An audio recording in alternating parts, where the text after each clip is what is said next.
اما بعد فاعوذ باللہ من الشیطان الرجیم بسم اللہ الرحمن الرحیم انا نحن نزلنا الذکر وانا له لحافظون صدق اللہ العظیم۔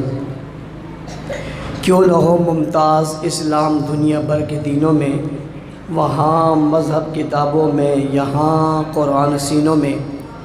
واجب الاحترام علماء کرام، معززین علاقہ، میرے دوستوں، ساتھی اور بزرگوں، وقت چونکہ انتہائی کم ہے، مجھے اس کے بعد 3 اور جگہوں پہ بھی جانا ہے، اور وہ بھی اسی وقت میں ہے، اور ان کا بڑا اصرار کے ساتھ وہ لوگ بیٹھے ہوئے ہیں۔ مفتی صاحب چونکہ ہمارے بڑے پیارے دوستوں میں سے ہیں اور اللہ نے بڑے انہیں صلاحیتوں سے نوازا ہوا ہے، ان کے اصرار پر ہم انکار نہیں کر سکے اور حاضری لگانا ضروری سمجھا۔ میں اس حاضری لگانے کے لیے آیا ہوں۔ میرے اور آپ کے لیے فخر کی بات یہ ہے کہ خطیب اہل سنت، عظیم انسان حضرت علامہ مسعود الرحمن عثمانی صاحب بھی میرے ساتھ آئے ہوئے تھے، اور وہ بھی ہمارے ساتھ تشریف لے آئے۔ میں 2-4 منٹوں میں گفتگو کر کے آپ سے اجازت چاہوں گا۔ بزرگ حضرات، علماء کرام بڑی تعداد میں آپ حضرات کے ساتھ بیٹھے ہوئے ہیں۔ مدرسے میں جن بچوں نے قرآن پاک پڑھا اور حفظ کیا، یا ناظرہ پڑھا، یا یہاں آئے یا قاعدہ پڑھا، یہ سب قابل فخر ہیں۔ ان کا یہاں داخل ہو جانا ہی یہ بہت بڑی سعادت کی بات ہے کہ وہ دینی ادارے کے ساتھ، مسجد کے ساتھ، مدرسے کے ساتھ، قرآن کے ساتھ وابستہ ہو گئے۔ یہی بہت بڑی فضیلت ہے۔ قرآن کریم کو تو اٹھانا ہی بڑی عظمت کی بات ہے۔ اس کو دیکھنا، چومنا، رکھنا، پیار کرنا، محبت کرنا، عقیدت کرنا، اس پر ایمان لانا، اس پر عقیدہ رکھنا، اس کا احترام کرنا، اس کا اکرام کرنا، یہی سب سے عظمت کی بات ہے۔ لیکن ساتھ ساتھ عزت کے ساتھ، اکرام کے ساتھ، عقیدے کے ساتھ، پیار کے ساتھ، محبت کے ساتھ اس کو پڑھنا، سیکھنا، اپنے سینے میں محفوظ رکھنا، یہ کتنی بڑی سعادت کی بات ہے۔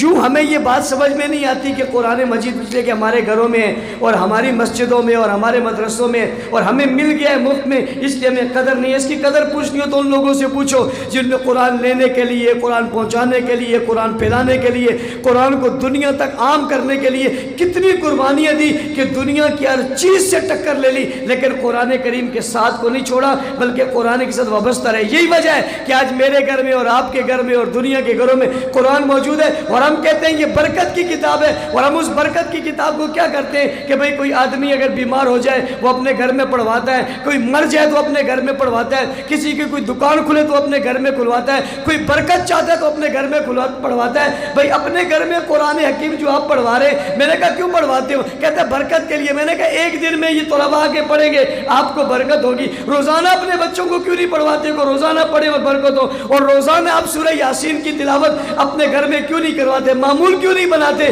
کہ صبح کو ہمارے گھر میں سورہ یاسین کی تلاوت ہوگی؟ یہ معمول کیوں نہیں بناتے کہ جمعہ کے دن سورہ کاف پڑھی جائے گی؟ یہ معمول کیوں نہیں بناتے کہ ہر نماز کے بعد آیت الکرسی ہم پڑھیں گے؟ یہ معمول کیوں نہیں بناتے کہ ہر نماز کے بعد 4 قل پڑھی جائے گی؟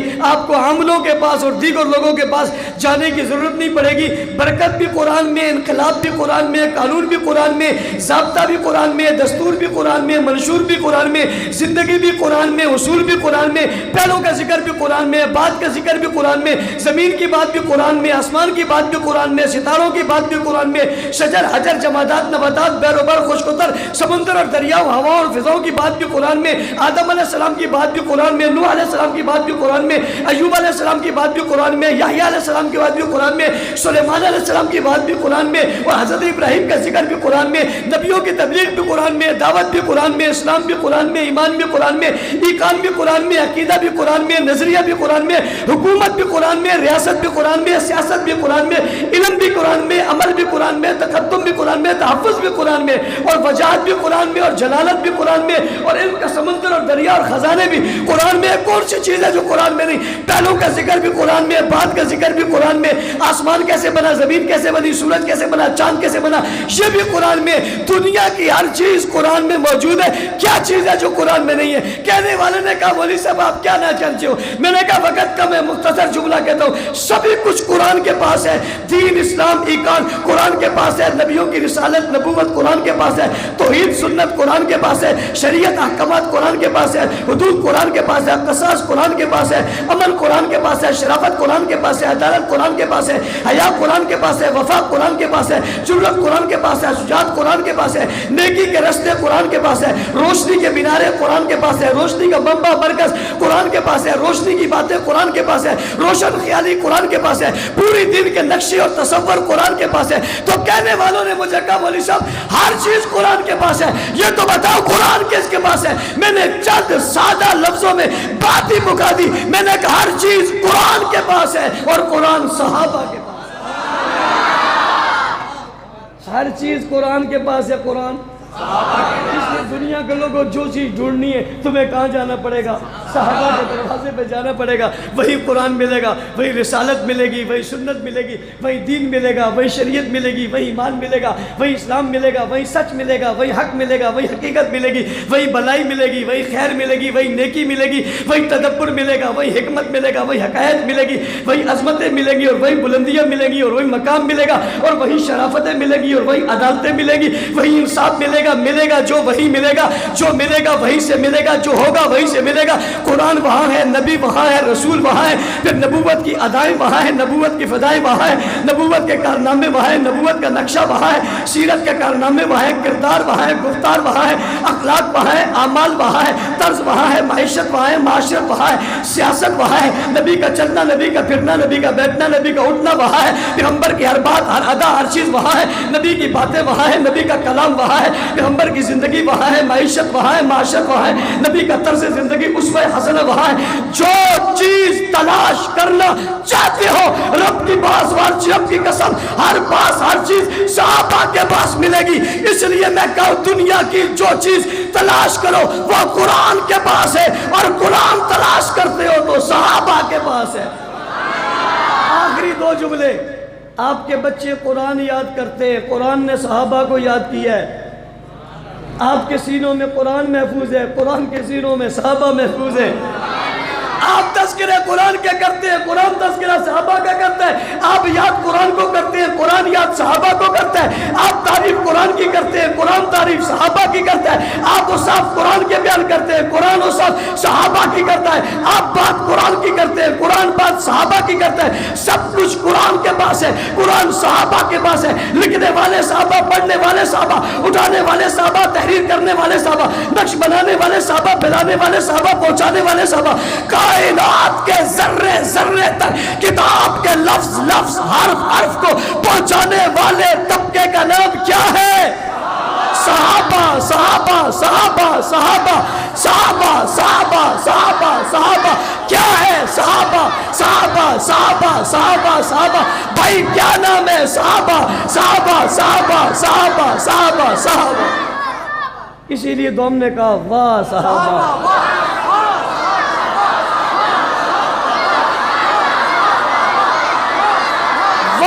صحابہ واہ۔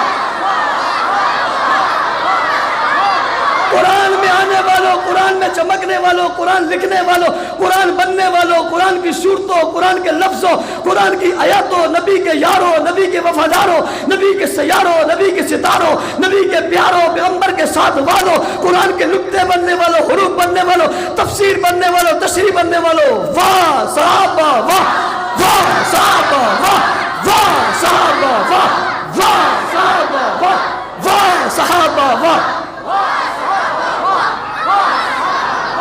گلی گلی یہ نعرے لگاؤ گے؟ آپ کے ہاں تو ماشاءاللہ بچوں کی کمی نہیں ہے، آپ تو وہ ہے نہیں کہ بچے دو ہی اچھے، آپ تو کہتے ہیں جتنے زیادہ اتنے اچھے۔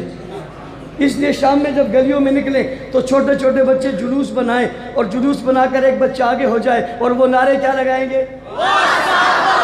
کیا لگائیں گے؟ اور بچے جب گھر جائیں گے سلام کے بعد کیا کہیں گے؟ جب باہر نکلیں گے سلام کے بعد کیا کہیں گے؟ بچوں ابا سے پیسے مانگو، اگر دے دے تو کیا بولو؟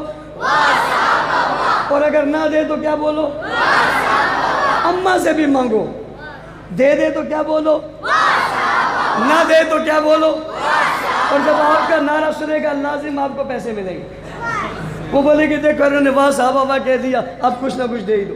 اسکول جاؤ، اسکول سے آؤ، مدرسے جاؤ، مدرسے جاؤ، گلی کوچوں میں ہر جگہ گھومتے رہو، کہتے رہو، جس گلی کے نکڑ سے گزرو گے، بازار سے گزرو گے، گلیوں سے جاؤ گے، کسی دشمن کا، مخالف کا، منکر کا، صحابہ کے گستاخ کا گھر ہوگا، ہر وقت اسے کیا سننا پڑے گا؟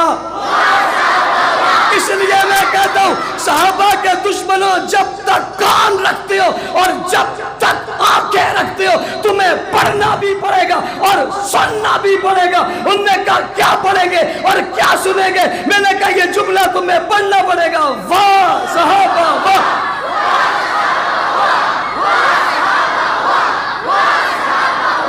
جزاک اللہ خیر۔